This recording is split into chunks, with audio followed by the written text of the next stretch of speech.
फिर तानी अपने सभी भाई बहनों को गाजर तोड़ कर देती है। ये लो मेरी बहनों, गाजर खा लो। अपनी बेटियों को ठंड में ऐसे देख उस गरीब माँ का मन अपार दुख से भर जाता है।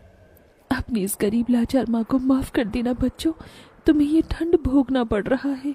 तभी एकदम से दिन का माहौल रात सा हो जाता है और तेजी से बर्फ गिरने लगती है। बाप रे बाप, एकदम से इतनी ठंड, ऐसी तो बिना घर के हम बच नहीं पाएंगे।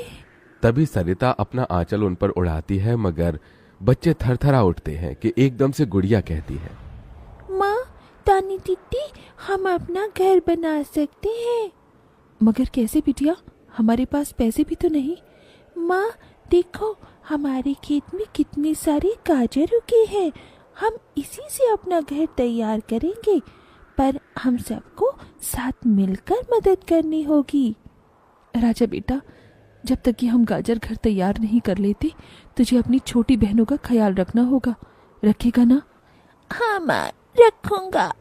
सरिता आग जलाकर अपने दोनों सबसे छोटे बच्चों को उसके पास बिठा देती है और खुद अपनी चारों बेटियों के साथ उस भयंकर ठंड में गाजर घर बनाने लगती है।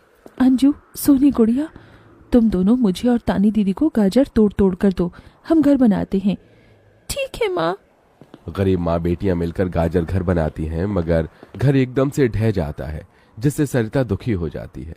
कितनी मेहनत से ये गाजर घर बनाया था हमने, मगर सारी मेहनत बेकार चली गई। तभी चारों बेटियां रोते हुए गाकर अपनी माँ को हिम्मत देती हैं। जिंदगी की यही रीत है, हार के बाद ही जीत है, थोड़े आंसू है थोड़ी हंसी, आज गम है तो कल है खुशी, जिंदगी की यही रीत है, हार के बाद ही जीत है। मेरी बच्चियों। रोते हुए सरिता अपनी बेटी को गले से लगा लेती है। वो फिर कोशिश करते हैं, कई बार उनका गाजर घर बिगड़ता है। तभी गुड़िया कहती है, माँ, अगर हम अपना गाजर घर मजबूत बनाने के लिए पहले लकड़ी फट्टे से ढांचा बना लें, तो फिर हमारा गाजर घर नहीं गिरेगा। सब ऐसा ही करते हैं, जिससे उस बार उनका गाजर का घर मजबूत बन जाता है। सरिता अपनी पांचों बेटियों और बेटे के साथ घर के अंदर आती है। तब जाकर उनके शरीर को गर्माहट महसूस होती है। अरे वाह माँ, दीदी, आप सबने कितना सुंदर गाजर घर बनाया है, और ये कितना गर्म भी है। तभी सरिता अपने बेटे बेटियों का मुंह देखती है। सबकी आंखों में भूख थी।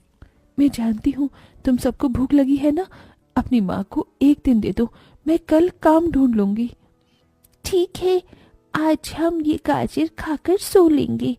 आप भी खा लो ना माँ, आपने 2 दिन से कुछ नहीं खाया। सोनी अपने नन्हे हाथों से अपनी गरीब माँ को गाजर खिलाती है। अगले दिन सरिता ठंड में इधर से उधर काम ढूंढने भटकती रहती है, मगर कोई उसे काम नहीं देता। इधर अब उसके खेत के गाजर भी खत्म हो गए थे, जिससे उसकी बेटियां भूखी थी और उसकी दुधमुही बेटी भूख से रोई जा रही थी। माँ, मुन्ना को भूख लगी है, उसे खाना चाहिए। छोटे बच्चे खाना नहीं खाते राजा, इसे दूध पीना है।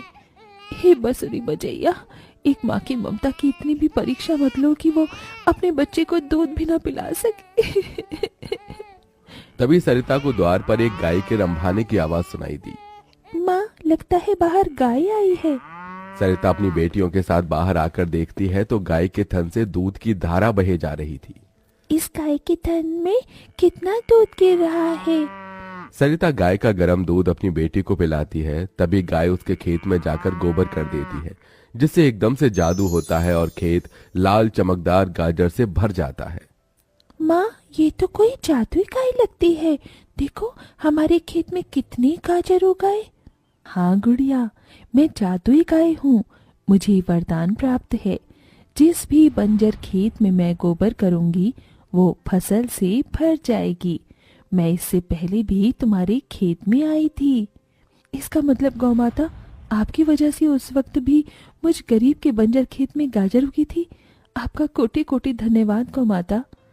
माँ, तुम काम ढूंढ रही थी ना, अब मत ढूंढना, तुम तो कितना अच्छा गाजर का हलवा बनाती हो, और गाय के दूध से खोया, घी, दूध सब बनता है।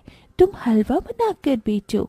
सरिता उस गाय के दूध से घी खोया तैयार कर लेती है और गाजर का हलवा बनाकर बेचने लगती है, जो कि लोगों को खाने में स्वादिष्ट लगता है।